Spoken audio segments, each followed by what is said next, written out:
Hello everyone and welcome to my biggest video of the year. Jurassic World Rebirth has just released on digital and I've already gone ahead and given you so many videos breaking down details and theories from the movie, as well as an update to the sequel of Rebirth.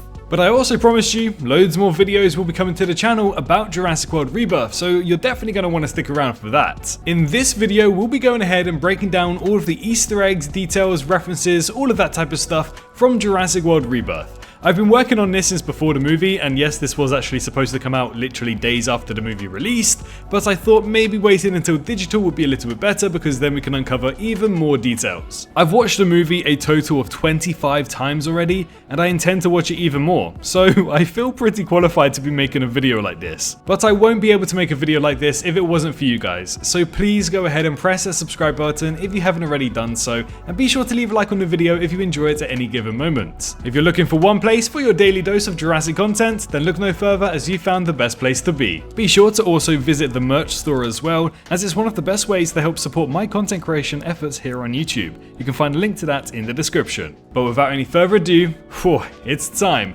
Let's get into breaking down the full movie of Jurassic World Rebirth. The movie opens up with one of the most usual ways for a Jurassic movie, with the typical Decutra font, but with it saying 17 years earlier, which means that this segment of the movie takes place in 2011. Since Rebirth is 5 years after Jurassic World Dominion's events, which is set in 2022, this would place the movie at 2028, which means that this opening segment is just 1 year before the birth of the Indominus Rex and 2 years after the birth of the Scorpius Rex. The rock formation is the same one that we get to see later in the movie with the Tyrannosaurus Rex river raft sequence and the Delgado family. The helicopter that flies in on typical approach sports the blue and white colour palette of the original Jurassic Park InGen helicopters, but the model of the helicopter is an InGen Jurassic World version, set in the tone of this era. But yes, the arrival of this helicopter sweeping in and out of the mountains matches that of the arrival to Isla Nublar in the original Jurassic Park. The tail sign of this helicopter reads N90CE, which is actually a registered Learjet in real life and not a helicopter. It also starts with the letter N, the same as the helicopter from Jurassic Park as well. In Jurassic World Rebirth, we aren't returning to any of the previous islands. We're introduced to a brand new island called Île Saint-Hubert, which, according to the movie, is roughly 226 miles east of French Guiana. So that would put the island about here on the map. So certainly a fictional island. Now we actually get to see the cameras filming the landing of the helicopter, and it states that this has taken place around 11:53 AM. Right now that means absolutely nothing to us besides the whole thing happening just before midday, but you'll see later in this video why it's actually an interesting detail to note down and remember. Once we transition into the lab, the next detail is actually an audible one. If you listen carefully, you can actually hear the technician saying, "We keep going until the hybrid folds." How many times are we going to keep doing this? We keep running it until the hybrid folds. Confirming that these are indeed failed hybrid experiments. Hey, it's 2011, it's in the right era, that's for sure. I mean, there's even a two-headed Triceratops in the background, which is unfortunately the only time Triceratops actually appears in this movie. Before the movie came out, we were actually speculating that this was a brand new branch of InGen that didn't involve Dr. Wu on any of the projects. And we get confirmation of that as InGen sequencing and development, as well as InGen logistics stickers are plastered all over the place. And in the background, there's a small set of DNA tubes, the same type we see Loomis look into in the trailer, but not in the final cut of the movie. Recent behind the scenes images showcase what creatures were actually in these tiny test tubes. We have a baby looking D.Rex, we have a two-headed Brachiosaurus and a few others. The Mutodon is also referenced as Raptor Hybrid on the container and even says V5.1, meaning that this is the 5th trial of Mutodons they've done.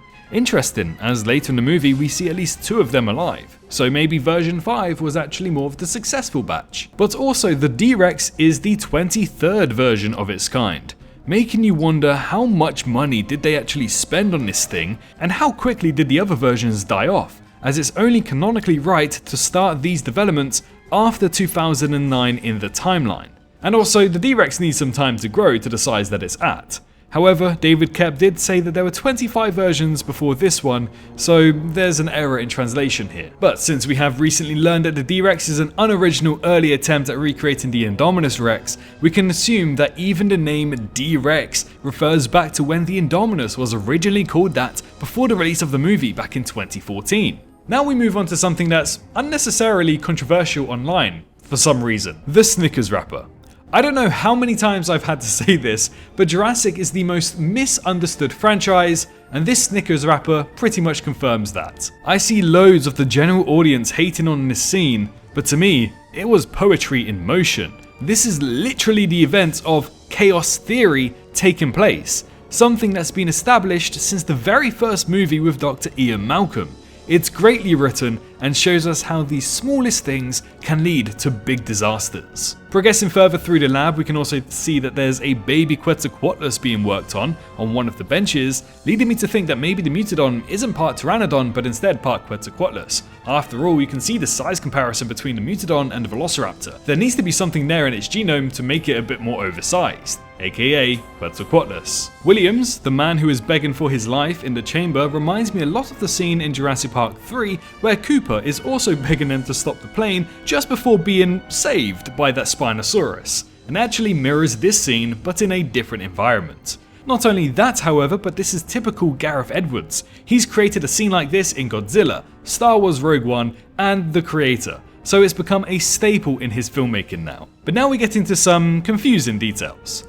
The movie takes a stab at something it hasn't done before in the franchise, and for exposition it puts text on screen. However, the text reads, "It's been 32 years since dinosaurs returned." But if this movie was set in 2028, 32 years before 2028 would be 1996, 3 years after Jurassic Park. So then we believe that this text is just meant for the audience. But again, if we were to go 32 years before 2025, that's 1993. That is still nowhere near the year of 1986, which is the actual year that dinosaurs were first brought back. So I think this piece of text is actually meant to represent that it's been 32 years since Jurassic Park for the viewer of the movie.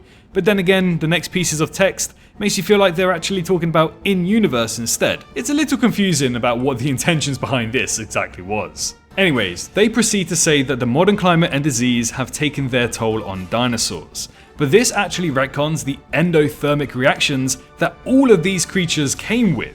It's established law in the franchise that the dinosaurs of Jurassic can survive no matter what their climate. They can control and regulate their own body temperatures. This has been established in canonical media websites for the franchise as well as Camp Cretaceous. So for me, it was a very strange choice to make. Maybe somebody can educate me. Can dinosaurs or creatures lose their endothermic reactions and body regulations? But moving on, the Dominion Parasaurolophus, also known as the Biosyn variant, has its own mural, suggesting that these guys actually outlived the InGen variant of Parasaurs seen roaming around at the end of Jurassic World Fallen Kingdom and in Chaos Theory Season 1.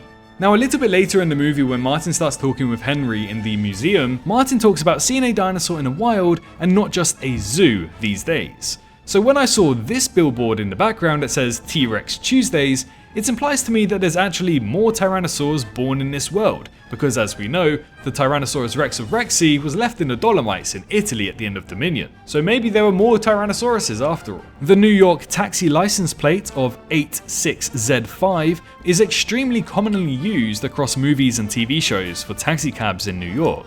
It's something that just seems to be reserved for the films. Oh, and hey, remember the first movie? Believe it or not, there's even more confusing dialogue when we start to listen to what is said on the radio in the car. The cause of the jam is none other than Bronto Billy, thought to be the last surviving sauropod in North America. Back to you, Bob. Thanks, Haley. So yeah, the aging brachiosaur, known to be in poor health, broke out of the Cobble Hill Park enclosure where it had been living while receiving. They say on the radio, the cause of the jam is none other than Bronto Billy, the last surviving sauropod in North America. And then they go on to call it an aging brachiosaur. Now, if this is referring to the same traffic jam that Martin is stuck in, why did they call this a brachiosaur when it's actually an Apatosaurus? Either way, this Apatosaurus has white graffiti painted all over it, subtle attention to detail about the horrible people in this world who do something like this. Once again, if you listen closely, you can hear someone make a very funny Jaws reference in the background. The scene also takes place at 11:40 AM, and by the time they reach an agreement in the museum, the time should be around 11:53 AM. Remember when I said to pay attention to the time a little bit earlier? That's why. A school bus that says Crichton Middle School on it appears in the background, and that's an obvious nod to the original author of the Jurassic Park novels, Michael Crichton.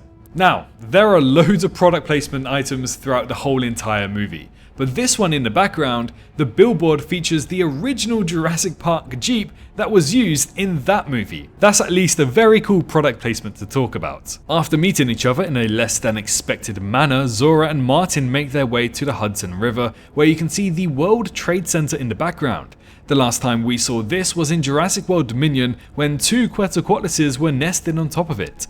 This may foreshadow the creature that they're about to face later on in the movie. As we enter the museum scene, we're greeted with a cartoon to explain what happened to the dinosaurs. But on this map, we can see that there are still dinosaurs on the mainland, just in more central parts of the world, not only islands. This could easily just be used as a plot device in the later sequels to come for Jurassic World Rebirth if they ever want to expand on the mainland once again. The Jurassic Park banner. Need I say more? Yes, actually I do. That Tyrannosaurus Rex fossil is not Rexy, guys. Relax. There's just not enough time for this dinosaur to die off in 2023 and to be fossilized at the same time. Not even beginning to mention the fact that it needs to be shipped from Italy all the way to New York. Dr. Loomis goes ahead and explains the reason behind the need of having the largest of each terrain species, but then he points to the Quetzalcoatlus, with the fossilization of the one that we see later in the movie. This could sadly be another retcon, as we've already established that InGen never made paleo-accurate creatures, unlike Biosyn, who actually made the paleo-accurate Quetzalcoatlus that we see in Dominion. But how is this one in Dominion paleo-accurate? Well, the exact same model from the modern day version of the movie is shown in the Cretaceous prologue as well, ergo making it 100% paleo-accurate. So they decided to retcon that for some weird reason. The digital screen in the background foreshadows what's to come, as we see the Tyrannosaur drinking and then getting distracted by a flying reptile. The exact same thing happens later on in the movie just before the river raft sequence. And also, the digital screen has some kind of continuity error as it shows the Spinosaurus in it. Supposedly these creatures haven't been seen before and no one is allowed to go to this island. So how did they get the model and the colours so accurate? But it again teases what's to come when we see the Titanosaurs also on this digital screen. After the trio agree to this mission, they get it underway as they then fly to Suriname. However, approaching Suriname, the original soundtrack of Journey to the Island is played, one of the classics in cinema history. Now, this was actually the biggest surprise to me in the whole entire movie. Dunkleosteus. Like, huh? What? Why? How? I was really not expecting that. I have so many questions. But yeah, I mean, I guess it's canon now. But notice how the original Jurassic Park theme music starts to dwindle out when the Dunkleosteus also appears. Kind of like a that's not really supposed to be there moment. The flag of Suriname can be seen on the top of Van Dyke's bar. Parbo beer, a locally famous alcoholic drink in Suriname, is seen alongside other well-known alcoholic brands. And finally, at long last, the Lost World's Pteranodon from 1997 returns as a baby. Well, the adult version was seen in the background of Dominion for like 3 blurry frames of the movie in the dark, so that would explain why we do see the baby version of it here in Suriname. Bobby Atwater, the best character of the movie in my opinion, arrives onto the scene where we see that children are watching a classic dinosaur movie called Gwangi. The massive jaws behind Martin in this scene actually belong to the Megalodon, canonicalizing this creature for the very first time in the timeline. Either a reconstruction or an actual living specimen, who knows? But either way, the Megalodon is now canon to the Jurassic cinematic franchise. After this, the crew are now put together. Not only has Duncan and Bobby now joined them, but Leclerc and Nina too.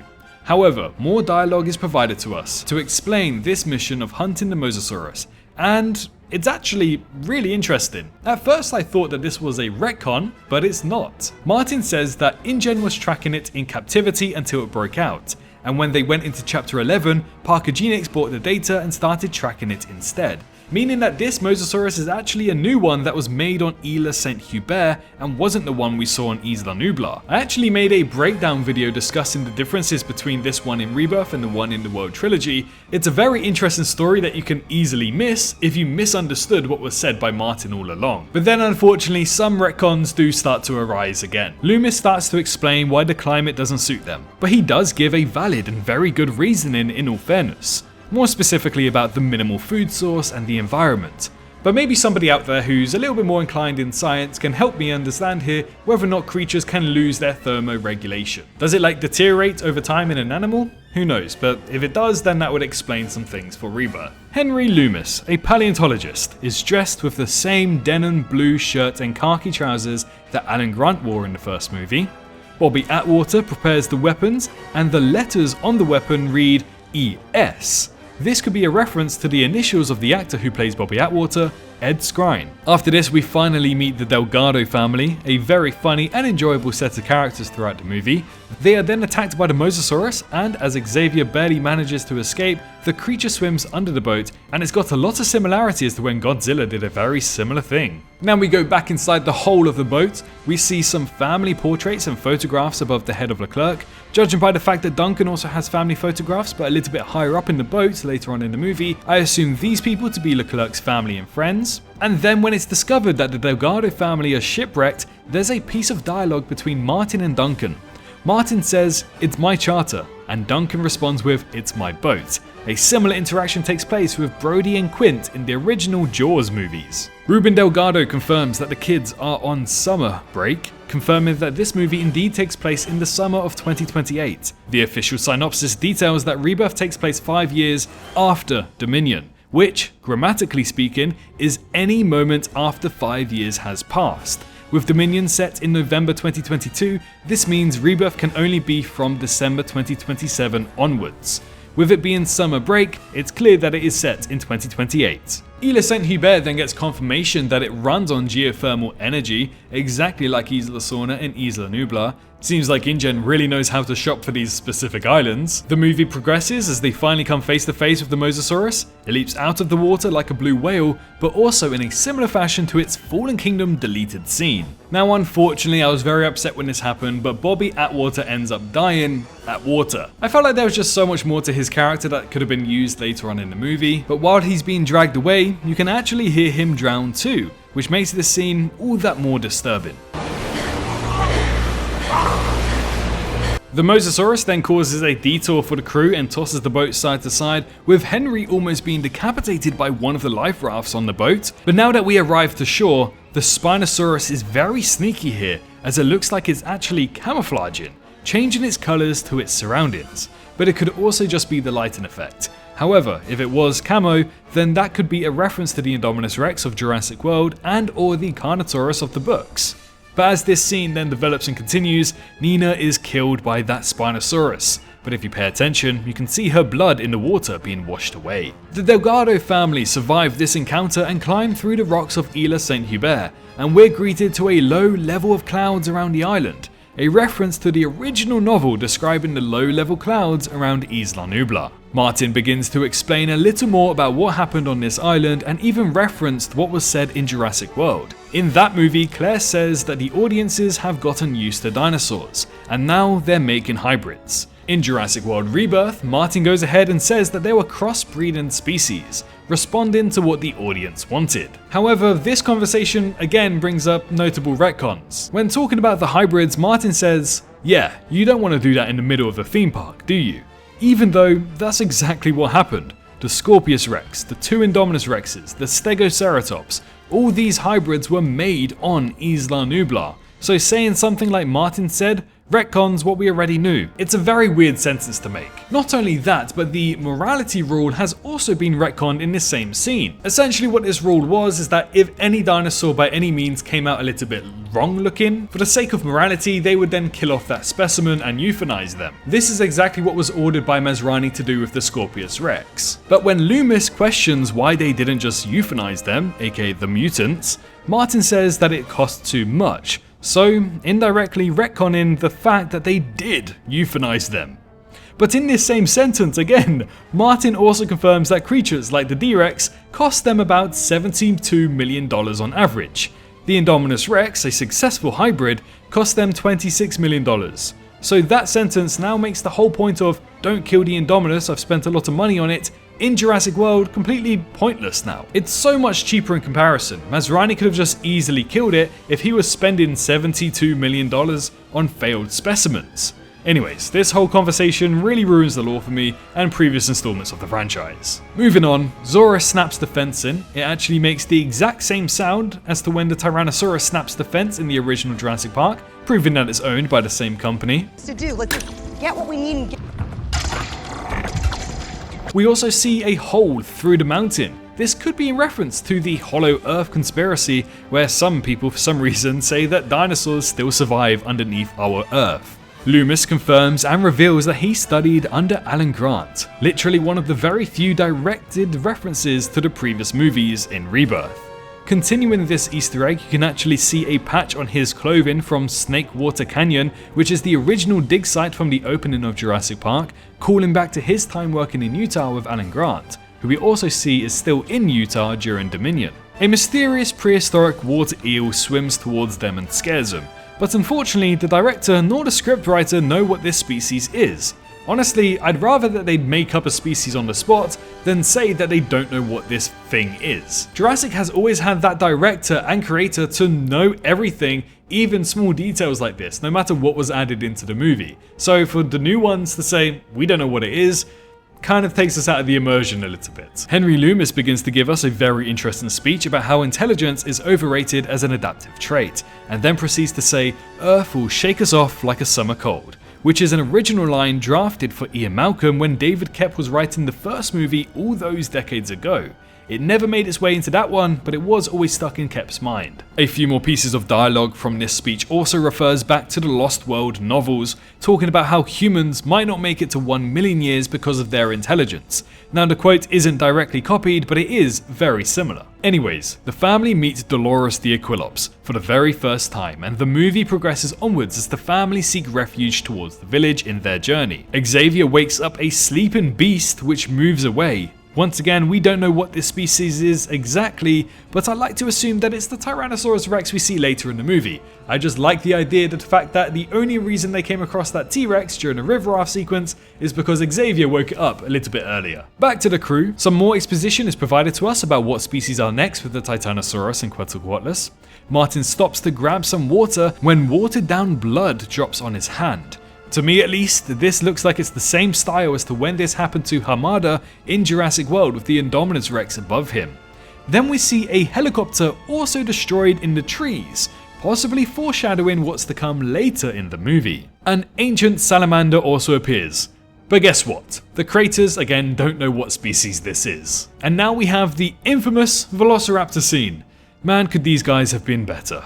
Either way, the design of these raptors were taken from Jurassic Park 3 variants, the fans' most favourite of the franchise. You can barely make out in the movie, but the model does indeed reveal these designs to be the same. Even in the deleted scenes, you can see them in much better detail. Moving on from that scene, we now enter the best scene in the whole entire movie in my personal opinion. The Titanosaurus herd. We can't actually see them at first, but we can hear them breathe as they are asleep. Shh, quiet.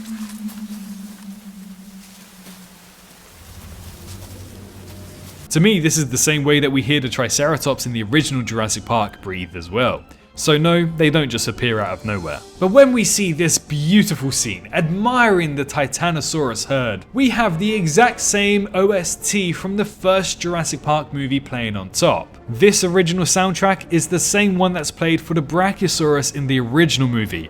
It's beautiful. I love this scene so much.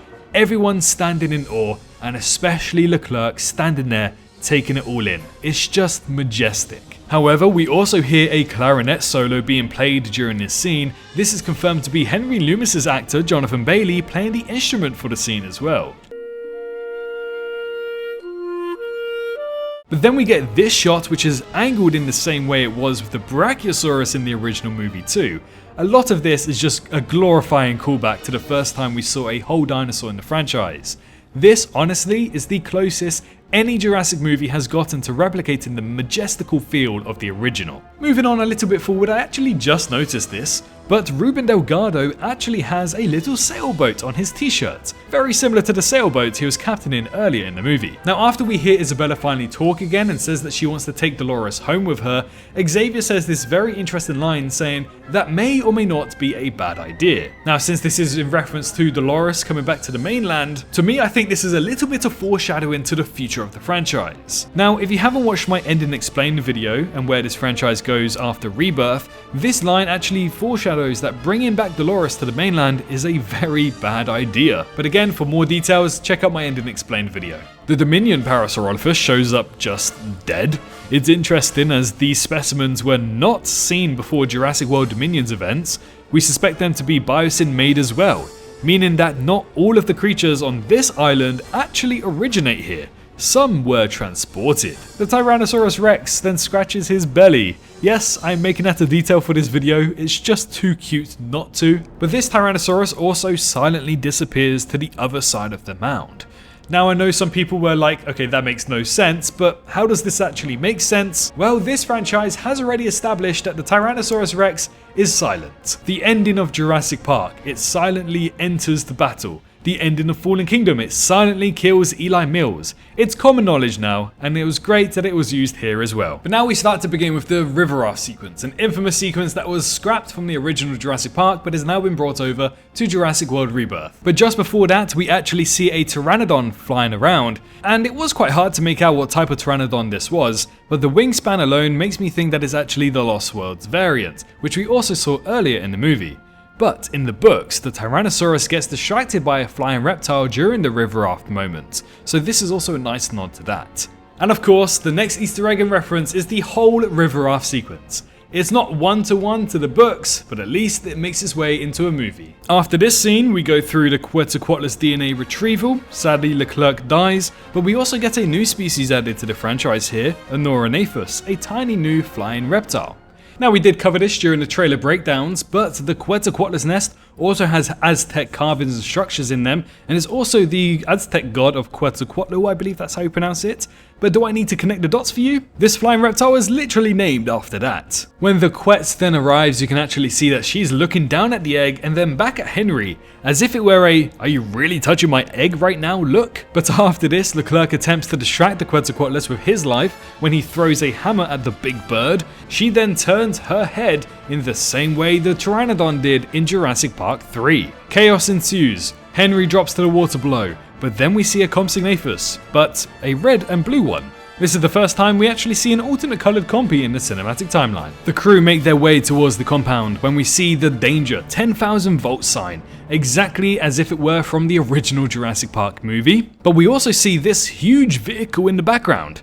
Now, ages ago, we never really found out exactly what this vehicle was. I know there were some theories floating around saying that it's for quarry mining and they actually got amber deposits here, but thanks to a new deleted scene that we got recently, we now learn that it was known for the deforestation and facility expansion on the island. Just before the petrol station sequence takes place, we get a lot of product placement on the stands, but also some books. A lot of these are very science planet based by the looks of them, but then we have this one book that says Dinos in Space. This might actually be a fun reference to those silly ideas of going from Jurassic World to Jurassic Universe titles. But onwards, the entire sequence in the petrol station is a direct reference to the kitchen scene from the original Jurassic Park movie. Isabella hiding, kinda like Lex did, the raptor sickle claw under the shelves, the whole aisle layout. There's loads of little callbacks from that kitchen scene, but another reference is the Indoraptor-like sounds and movements from the Mutodon. When watching this for the first time, I could only think about how similar these two creatures behave and sound. Henry and Duncan arrive at the same lab from the opening sequence of the movie. In this scene, we can see that the area where the D.Rex was originally kept is now completely destroyed, proving how this creature actually got out. The time on the clock facing the docks shows 3:09 PM, but you can see that sundown has already occurred, which means that the system booting back up doesn't actually track the moment of time. The D-Rex is then teased from where it broke out, the helicopter flies in, and Krebs steals a vehicle to get away to the docks. Then the D-Rex brings down the helicopter in one of the most badass scenes of the franchise. It's so cool, and don't let anybody tell you otherwise. Even when it realizes it can't eat metal, it then throws the helicopter in anger. But just before this, you can see some mechanical structures in the background. To me, these look a lot like the AT-ATs from Star Wars, another franchise the director of this movie worked on in Rogue One. Perhaps he added that in there because I recall him enjoying those vehicles from that universe. Martin is seen driving off towards the dock, a callback to the original Jurassic Park movie when Dennis Nedry attempted to flee to the docks as well. He even veers off track after the Ankylosaurus diverts him, again just like when Nedry crashed and he couldn't see where he was going after that. And of course, the camera then panning and focusing on the sign pointing towards the docks. Again, another nifty little callback. Back to the crew and family now, we finally get to see a gun being used on a dinosaur to kill it. That's something that comes across more of a taboo for Universal to do in these movies. But then the Distortus Rex arrives again, and you can see on its jaw hinge the same circular pattern that is on the Tyrannosaurus earlier in the movie, proving once more it's a failed creature with Tyrannosaurus genome. Martin's death is also very similar to Eddie Carr's from the second movie. They were both ripped apart, even slightly similar to the Indominus's kill in Jurassic World as well. Albeit the size and scale of the D-Rex does seem to have changed from it eating the helicopter, but I did create a logical theory explaining how there's actually 2 D-Rexes all along, and it does not break continuity, so feel free to check out that video if you're looking for a little bit more fun. Oh, and the severed arm? Where have we seen that before? Zora and Duncan close the gate to block the second Mutodon from getting to them. He ducks and rolls very last minute under the gate just before he gets snapped up by the Mutodon. Again, something that Owen Grady did in the original Jurassic World movie. A tiny little detail here is that we can see the D-Rex push the last bit of Martin's body into his mouth. It's nothing major, but just a cool little detail I noticed. The D-Rex emerges from the forest tree line, just like the Indominus did after camouflaging. And it is even attracted to lights and flares, just like the T-Rex. We then see the D-Rex slip while walking towards Duncan. Since we can see that it's dripping with water, that's a very nice attention to detail in the movie. It even looks at its knuckle as it slips. Duncan then proceeds to take the D-Rex into the swamps. We can see that the light of the flare then cuts out, but it doesn't fade. And we also hear the D-Rex roar in pain, implying that Duncan actually threw the flare into the mouth of this creature, and that's how he survived. That's a very cool detail by the creators of the movie, and we even went into more in-depth detail regarding it in a separate video that I also recommend you watch. The final roar of the D-Rex matches one of the Godzilla's, again another one of Gareth Edwards' movies. But as Rebirth comes to an end and the rest escape, Duncan is shown to be alive. They rejoice and recuperate after the deathly journey that they've all just had, but the whole ending sequence is a mix between the original's abrupt ending and Jurassic Park 3's ending as well. Jurassic Park ends very quickly and they're seen leaving the island with a few minor injuries, just like you get in Rebirth. Replace the dolphins with pteranodons and you also have Jurassic Park 3's ending as well, but if you swap them with pelicans, then it reverts back to the original movie's ending. However, the pelicans mean much more when you look at Isabella's shirt. This whole time she's been wearing a shirt that has a pelican on it, and in Spanish it roughly translates to "life finds a way." Now, Dolores is also there with them, possibly setting up the future installments of Jurassic. Again, maybe she has a disease that spreads worldwide causing a catastrophe, but you can find out more in my Ending Explained video. And to end off this movie in a beautiful fashion, we have the original calming OST of the first movie as they leave the island just before the credits. And those were all of the Easter eggs that I discovered in Jurassic World Rebirth. Thank you so much for getting to this point in the video. I know it's a very long video, I've been recording for over an hour myself, so it's definitely taken long. But if you did get to this point, then go ahead down to the comments and leave a dinosaur emoji for the sake of engagement and to prove that you make it this far into the video. Let me know if there are any Easter eggs or details that I might have missed. I feel as though I covered probably the vast majority of them. I know some of them were a little bit of a reach, but still, a reference is a reference. But where does it go from here? Fear not, we have so many more videos already on the channel answering your questions, and there's so many more to come. So why not subscribe to the channel if you haven't already done so? Leave a like on this video if you enjoyed, but most importantly, make sure you're all staying safe out there, and I'll see you all in the next one. Bye bye.